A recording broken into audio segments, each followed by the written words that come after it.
Hello students, welcome to Pharmacy Notes by US. Today we discuss complexation and protein binding part 3. So let's start. तो students अभी तक अपन ने है जो कि देख लिया कि कॉम्प्लेक्स क्या होता है। ये जो चैप्टर है ये आपका फिजिकल फार्मास्यूटिक्स फर्स्ट के अंदर आता है, जिसके अंदर अपन देखेंगे कि भाई कॉम्प्लेक्स बनते कैसे हैं और इसका फार्मेसी में किस किस तरीके से यूज होता है। और अभी अपन जो डिस्कस करने वाले हैं वो है क्लासिफिकेशन ऑफ कॉम्प्लेक्स, राइट। तो अभी तक अपन ने देख लिया कि भाई कॉम्प्लेक्स होता क्या है। तो मैंने बताया कि बेसिकली जो Lewis base and Lewis acids के रिएक्शन से एक कंपाउंड बनता है, this is known as complex. And इस कॉम्प्लेक्स को इस तरीके से बनाया जाता है कि फार्मास्यूटिकल पर्पज से कुछ इंपॉर्टेंस दे सके, यानी कि एप्लीकेशन की बात करें तो ये जो कॉम्प्लेक्स है उसके अंदर जो प्रॉपर्टीज होंगी, जो बेसिक मॉलिक्यूल है उससे कुछ डिफरेंट होंगी। चाहे अगर वो लिक्विड है तो ये मे बी सॉलिड हो सकता है, वो अनस्टेबल है किसी पर्टिकुलर कंडीशन पे तो ये स्टेबल होगा। तो ये सारी एप्लीकेशंस भी अपन ने देख ली थी। क्लासिफिकेशन ऑफ कॉम्प्लेक्स की बात करें कि किस किस तरीके से हैं जो कि कॉम्प्लेक्स बन सकते हैं, तो उसके अंदर there are three types of complex. First is metal ion complex, organic molecular complex, inclusion and occlusion complexes. First अगर मेटल आयन कॉम्प्लेक्स की डिटेल में बात करें तो इसमें चार तरीके के कॉम्प्लेक्स आते हैं कि भाई मेटल आयन कॉम्प्लेक्स किस तरीके से बनते हैं, यानी कि भाई एक मेटल होगा और दूसरा जो आयनिक कंपाउंड है वो दोनों मिलके हैं जो कि कॉम्प्लेक्स क्रिएट करते हैं। बेसिकली चार तरीके के हैं और अपन जो सिलेबस में है फिलहाल inorganic and chelate type of complex ही देखेंगे। तो basically inorganic type of complex होते हैं, चिलेट हैं, ओलेफिन्स हैं, एरोमेटिक टाइप है। एरोमेटिक टाइप में भी pi complex, sigma complex and sandwich compounds आते हैं। अपन आज वीडियो में जो डिटेल में डिस्कस करने जा रहे हैं वो हैं inorganic type chelates and chelates. Second है ऑर्गेनिक मॉलिक्यूलर कॉम्प्लेक्सेस, यानी कि अभी जो अपन ने देखा वो था मेटल आयन कॉम्प्लेक्सेस, राइट। अब है ऑर्गेनिक मॉलिक्यूलर कॉम्प्लेक्सेस, उसके अंदर भी चार अपन पढ़ेंगे। Quinhydrone type, picric acid type, caffeine and other drugs complexes and polymer type of complex. The last जो है इंक्लूजन या ऑक्लूजन कंपाउंड्स, इसके अंदर चैनल लैटिस टाइप कॉम्प्लेक्स अपन देखेंगे। लेयर टाइप किस तरीके से होता है, क्लेथरेट्स क्या है, monomolecular type of complex and macromolecular type of complexes. आज सबसे पहले अपन बात करते हैं मेटल आयन कॉम्प्लेक्स की। मेटल आयन कॉम्प्लेक्स के अंदर भी जैसा कि मैंने आपको बताया कि इसमें दो तरीके की चीजें अपन देखेंगे, एक देखेंगे इनऑर्गेनिक टाइप और दूसरा देखेंगे अपन चिलेट्स। इनऑर्गेनिक टाइप की अगर मैं बात करूं तो this is describe by first Werner postulates in 1819, यानी कि जो इनऑर्गेनिक टाइप ऑफ कॉम्प्लेक्स है, यानी कि इनऑर्गेनिक किस तरीके से कॉम्प्लेक्स कंपाउंड बनते हैं, ये सबसे पहले बताया था वर्नर पोस्टुलेट्स ने। अब इन्होंने क्या बताया, जैसे कि मैंने आपको मेटल्स के बारे में बताया है, ये जो अपने डेफिनेशन में बात की है कि भाई बेसिकली एक लुईस बेस है जो कि एक लुईस एसिड्स है जो कि इंटरेक्ट करेगा, राइट। यानी कि जो सेंट्रल एटम है वो किस एक्ट करेगा, लुईस बेस। और लुईस बेस यहाँ पे कौन है, एक electron pair donor which is known as also as ligand, right. तो in this metal complex formed by central atom to interacting with Lewis bases which is electron pair donor और ligands. There are two type of valencies, यानी कि basically जो complex create होता है उसके अंदर जो वैलेंसीज बनती हैं, जो बॉन्डिंग होती है, दो तरीके की होती हैं। एक होती है प्राइमरी और एक होती है सेकेंडरी। प्राइमरी तो थोड़ी सी वीक रहती है which is an ionic type of bonding या valencies which can be easily break, while जो सेकेंडरी बॉन्डिंग्स होती है वो होती है कोऑर्डिनेट। ये सारी की सारी चीजें हैं जो कि वर्नर पोस्टलेट्स ने बताई। आपने 11th और 12th की केमिस्ट्री में सारी चीजें देखी है कि भाई कोऑर्डिनेट कंपाउंड होता क्या है, किस तरीके से कोऑर्डिनेशन नंबर निकालते हैं, हाइब्रिडाइजेशन जो होता है sp sp2 spdf, ये सारी चीजें कहाँ से आती हैं। तो कहीं ना कहीं उन सब का कोरिलेशन आपको इसमें देखने को मिलेगा। वन बाय वन अगर अपन बात करें तो जैसे कि मैंने आपको बताया कि बेसिकली जो कॉम्प्लेक्सेस हैं वो एक Lewis acid and Lewis base के इंटरेक्शन से बनते हैं और उनके बीच में जो वैलेंसीज होती हैं वो होती है प्राइमरी एंड सेकेंडरी, राइट। फिर अगर अपन बात करें तो the same type of anionic radical molecule में be held by any one और बोथ टाइप ऑफ वैलेंसीज, यानी कि उसके अंदर जो भी रेडिकल्स हैं, चाहे वो एनायनिक इन नेचर हो चाहे वो मॉलिक्यूल्स हो, वो किसी भी टाइप ऑफ वैलेंसी से हैं जो कि अटैच हो सकते हैं। Every single atom has fixed number of non ionic valencies, यानी कि कोऑर्डिनेशन नंबर, यानी कि जो सेंट्रल एटम है चाहे वो कोई भी है, जैसे कि यहाँ पे कोबाल्ट है तो इसका जो कोऑर्डिनेशन नंबर होगा वो फिक्स्ड होगा, यानी कि एक फिक्स अमाउंट ऑफ कंपाउंड से ही जुड़ा हुआ होगा।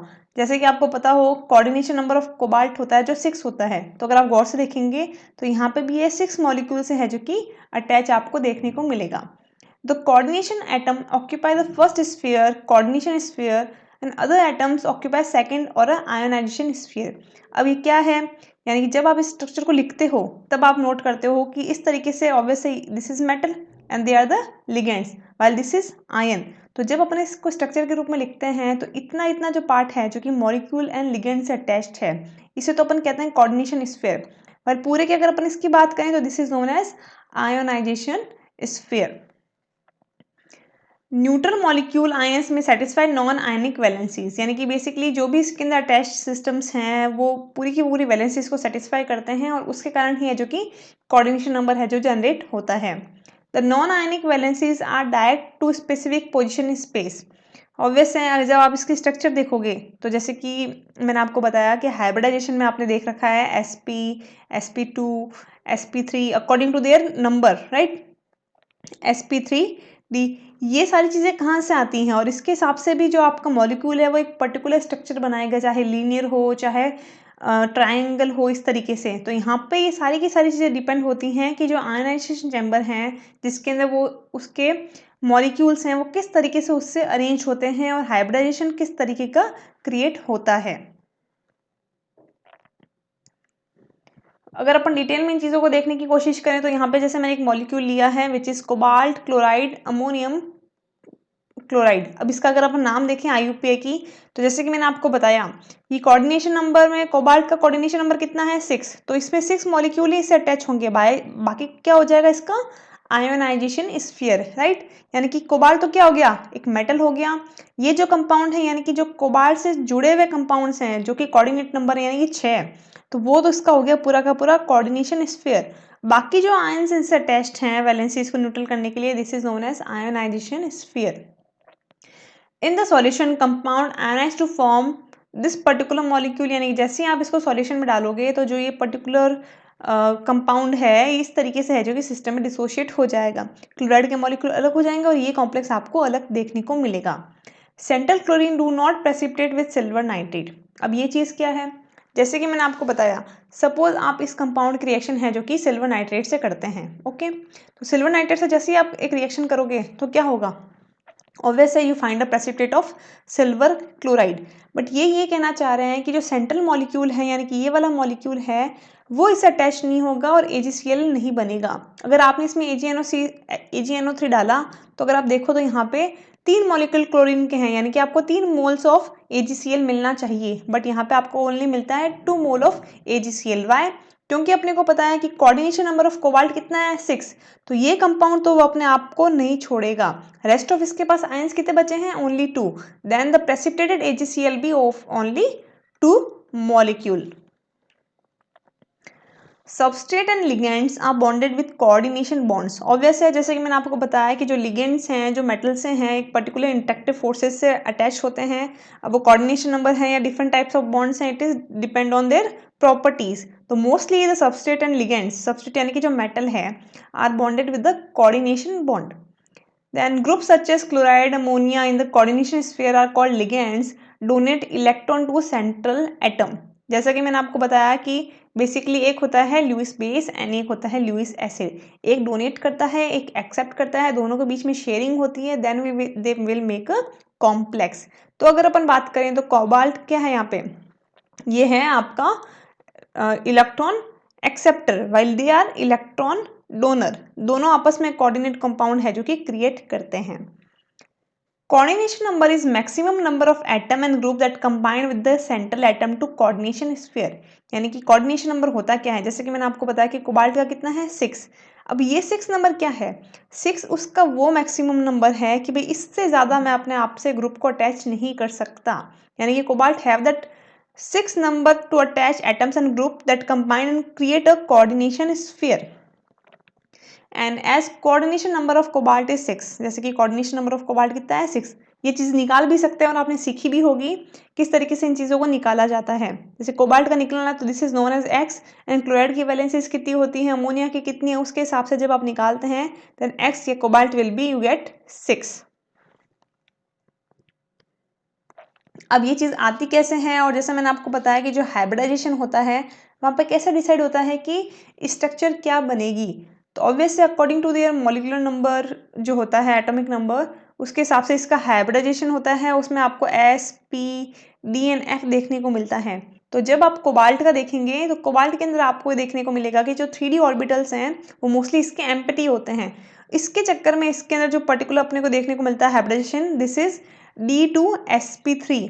एंड D2sp3 की अगर अपन बात करें तो अगर आप गौर से देखेंगे तो यहाँ पे भी 6 नंबर है। एंड दिस इज ऑक्टाहेड्रल, यानी कि अगर आप इसकी स्ट्रक्चर देखोगे तो ये आपको ऑक्टाहेड्रल टाइप ऑफ स्ट्रक्चर देखने को मिलेगी,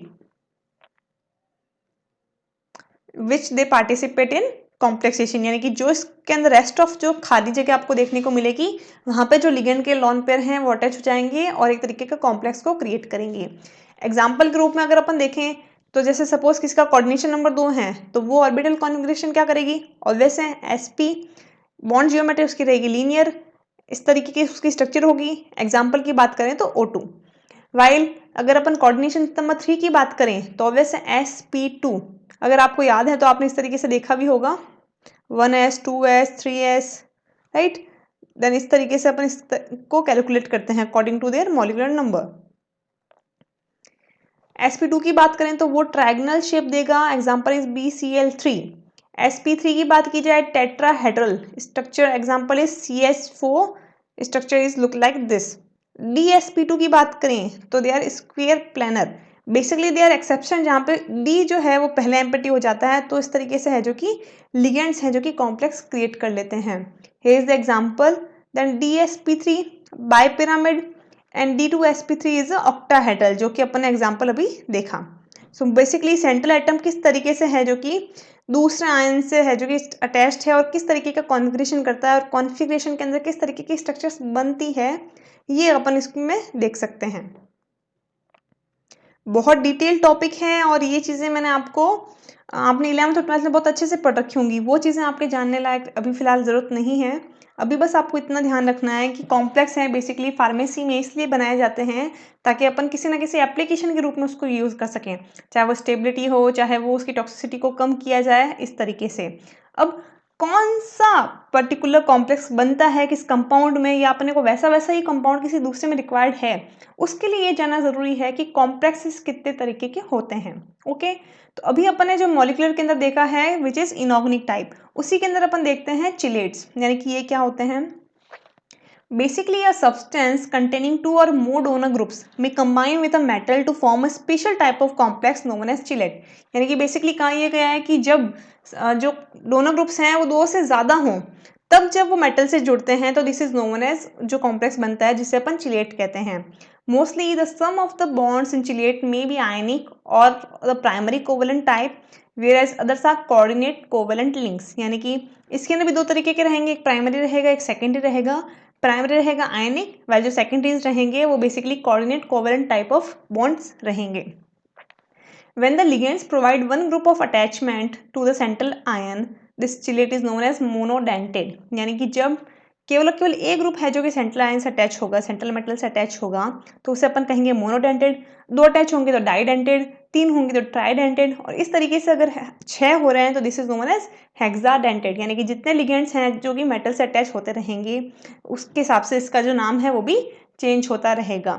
ऑब्वियसली मेटल एक ही होगा बट जो लिगेंड से जुड़ने वाले it can be more than 2। Molecular with 2 and 3 donor groups are called as bidentate and tridentate respectively। Example की बात करें कि भाई ऐसे कौन से एग्जाम्पल्स हैं जिसके अंदर अपने को ये देखने को मिलता है कि they are more ligands attach to a metal ion. तो example the best example is EDTA, ethylene diamine tetra acetic acid. बहुत बार पूछा जाता है कि जो EDTA है वो कितना डेंटेड है, यानी कि उसमें कितने लिगेंड अटैच्ड हैं, तो ये आपको हमेशा याद रखना है कि दिस इज हेक्साडेंटेड, यानी कि 6 आपको लिगेंड इसके अंदर देखने को मिलेंगे। अब 6 लिगेंड्स हैं जो कि डिफरेंट प्रॉपर्टी के भी हो सकते हैं, यानी कि वो एक ही तरीके का मॉलिक्यूल हो। EDTA has 6 points of attachment to the metal ion and is accordingly known as hexadentate। When ligands form a stable water-soluble metal chelate, it is said to be sequestering agent। यानी कि जब आप कोई complex बना रहे हो और this is water soluble with metal, तो इससे अपन कहेंगे सेक्वेस्ट्रिंग एजेंट। अब इस तरीके के कॉम्प्लेक्स क्या काम आते हैं, तो मोस्टली जो ये EDTA है वो इसलिए काम आता है कि किसी भी चीज़ का जो क्लॉटिंग हो रहा है या चिलेट बन रहा है उसको प्रिवेंट कर सके खुद के साथ अटैच करते हुए। इसके अलावा भी अगर अपन एग्जांपल देंगे ऐसे कौन से एजेंट्स हैं जो कि सेल्फ कैस्टिंग इन नेचर हैं, तो जो सिट्रिक एसिड है, EDTA है, टार्ट्रेट है, क्लोरोफिल है जो कि फोटोसिंथेसिस के लिए रिस्पॉन्सिबल है, हीमोग्लोबिन है, they all are self questing type of agents. ठीक है, अगर आप स्ट्रक्चर देखना चाहें तो EDTAs लुक लाइक दिस, यानी कि यहाँ पे जो 6 है डेंटेड, यानी कि जो 6 मेट चिलेट्स आपस में जुड़े हैं, 6 लिगेंड्स आपस में जुड़े हैं, उसमें 4 तो कौन है, ऑक्सीजन, और 2 रहेंगे उसके अंदर नाइट्रोजन।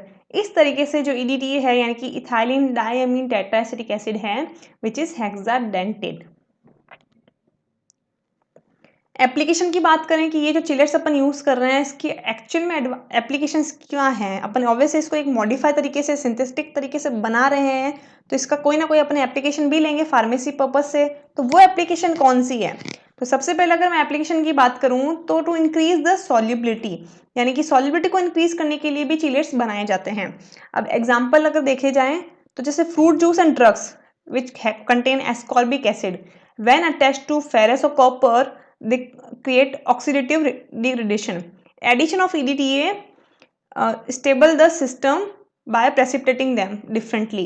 यानी कि कहने का मतलब ये हुआ कि अगर आपको जैसे फ्रूट जूसेस हैं एस्कॉर्बिक एसिड, और अगर उसके साथ कोई भी इस तरीके के आयंस हैं जो कि कॉम्प्लेक्स बनाते हैं तो क्या होगा, वो उसका जो ऑक्सीडेटिव डिग्रेडेशन है बहुत आसानी से हो जाएगा। बट अगर आप उसके अंदर EDTA डाल दें, चिलेटिंग एजेंट डाल दें, तो ये चिलेटिंग एजेंट क्या करेगा, उस पर्टिकुलर आयन से है जो कि अटैच हो जाएगा, और अब आपको जो एस्कॉर्बिक एसिड है वो खराब नहीं होगा, उसके अंदर कोई भी ऑक्सीडेटिव डिग्रेडेशन नहीं होगा। यानी कि कहने का मतलब ये होगा कि अपन इसको प्रिजर्वेटिव के रूप में भी सिस्टम में ऐड कर सकते हैं। नेक्स्ट बात करें purification of hard water. Again hard water में कोई पर्टिकुलर मेटल आयन है वो आपके सिस्टम को खराब कर रहा है तो आप उसके अंदर EDTA डाल दो, वो उसके साथ कॉम्प्लेक्स बना के अलग से है जो कि प्रेसिपिटेट कर लेगा, उसे आप फिल्टर कर लेंगे और आपके पास लास्ट में क्या मिलेगा, प्योर वाटर। तो जैसे कि हार्ड वाटर है उसके अंदर कैल्शियम की प्रधानता बहुत ज़्यादा होती है, तो अगर आप इसमें EDTA डाल देंगे तो EDTA की क्या प्रॉपर्टी है, it is a ligand and it can also easily bind to a metal, right. तो जैसे ये कैल्शियम से है जो कि बाइंड होगा, तो कैल्शियम से बाइंड होते क्या होगा, प्रेसिपिटेट क्रिएट हो जाएगा। इस प्रेसिपिटेट को आप फिल्टर कर लीजिए और लास्ट में जो आपके पास बचेगा which is not hard, which is pure in nature. फिर अगर अपन बात करें ड्रग एनालिसिस, ड्रग एनालिसिस में भी है जो कि चिलेट्स बहुत काम आते हैं। अब चिलेट्स में जैसे कि मैंने आपको बताया कि बेसिकली कॉम्प्लेक्स है जो कि क्रिएट होते हैं, राइट। कॉम्प्लेक्स मीन्स कि अब कॉम्प्लेक्स क्रिएट होगा जब भी आप किसी मेटल को किसी लिगेंड के साथ जोड़ोगे, अब वो कॉम्प्लेक्स है वो किसी भी तरीके का हो सकता है, लिक्विड से वो सॉलिड में जा सकता है, वो किसी कलर डिफ्रेंशिएशन के थ्रू अपने को डिटेक्ट हो सकता है। तो वैसे ही जब अपन किसी एजेंट को किसी के साथ डालते हैं तो अपने को अगर कलर चेंज होता है तो ये भी अपन पता लगा सकते हैं कि किस तरीके की ड्रग इसके अंदर प्रेजेंट है या कितनी कंसंट्रेशन में वो प्रेजेंट है। तो जैसे कि एग्जांपल की बात करें प्रोकेनामाइड। अब प्रोकेनामाइड एक एंटी अरेथमेटिक ड्रग है। एंटी अरेथमिक मीन्स कि ये एक हार्ट की डिजीज में काम आती हैं, अरेथमिया, जिसमें जो रिदम्स होती हैं हार्ट की, जो लप एंड डप साउंड है वो इरेगुलर हो जाती हैं, उसे वापस मेंटेन करने के लिए प्रोकेनामाइड दी जाती है। अगर आप प्रोकेनामाइड का एनालिसिस कर रहे हो कि इट इज़ प्रोकेनामाइड और नॉट, तो अगर उसके अंदर आप क्यूप्रिक आयन डालते हो 1:1 में एट pH 4 to 4.5 और उसे आप कलरोमेट्री टाइप ऑफ इंस्ट्रूमेंट से डिटेक्ट करते हो, तो जो कलर कॉम्प्लेक्स मिलता है उससे आप इसका एनालिसिस कर सकते हो। बेसिक सी कलरोमेट्रिक इंस्ट्रूमेंट होता है जो डिफरेंट लैम्डा मैक्स पे है जो कि सिस्टम की कंसंट्रेशन बताता है। एंटीकोगुलेंट्स की बात करें तो जैसे कि मैंने आपको बताया कि जो EDTA है वो क्या करेगा, जो डिफरेंट मेटल्स हैं उसके साथ चिलेट कर लेगा, तो ये जो मेटल्स हैं वो आपके सिस्टम के साथ रिएक्ट नहीं कर पाएंगे। तो जैसे कि ब्लड है, तो ब्लड में आपको पता होगा कि जैसे ही आप ह्यूमन बॉडी से बाहर ब्लड निकालते हैं तो क्या होगा, वो क्लॉट हो जाता है। रीज़न क्या है, तुरंत वो ऑक्सीजन के इन्वायरमेंट में आएगा और उसके अंदर जो प्रेजेंटेड कैल्शियम्स हैं वो क्या करेंगे, अपनी जो क्लॉटिंग मैकेनिज्म है उसके थ्रू सिस्टम को क्लॉट कर लेंगे, राइट। तो अगर आप ब्लड को है जो कि बाहर निकालते हो और उसके अंदर आपने EDTA सिट्रेट्स या फिर ऑक्सलेट डाल दिए, तो वो क्या करेंगे, जो आपके ब्लड में नेचुरली एंटीकोगुलेंट्स प्रेजेंट है लाइक कैल्शियम, उसके साथ बाइंड होकर उसको डिफरेंटली प्रेसिपिटेट कर देंगे। और जो थ्रोम्बिन है जो कि ब्लड की प्रेसिपिटेशन के लिए इंपॉर्टेंट फैक्टर है, उसको प्रिवेंट करेंगे। और वो थ्रोम्बिन अगर फॉर्मेशन नहीं होगा तो क्लॉटिंग भी नहीं होगी और आपका जो ब्लड है वो वैसा का वैसा रहेगा। यानी कि कहने का मतलब ये हुआ कि जो ब्लड बैंक्स हैं जहाँ पे ब्लड को स्टोर किया जाता है, वहाँ पे एज अ प्रिजर्वेटिव और as anticoagulant EDTA citrates and oxalates हैं जो कि ऐड किए जाते हैं। तो आई होप यू स्टूडेंट्स आपको समझ आया होगा। आज अपन इतना ही करेंगे, नेक्स्ट क्लास में अपन नेक्स्ट पार्ट ऑफ क्लासिफिकेशन है जो देखेंगे। I hope you understand and enjoy the video. Please like, share and subscribe and don't forget to press the bell icon. Thank you.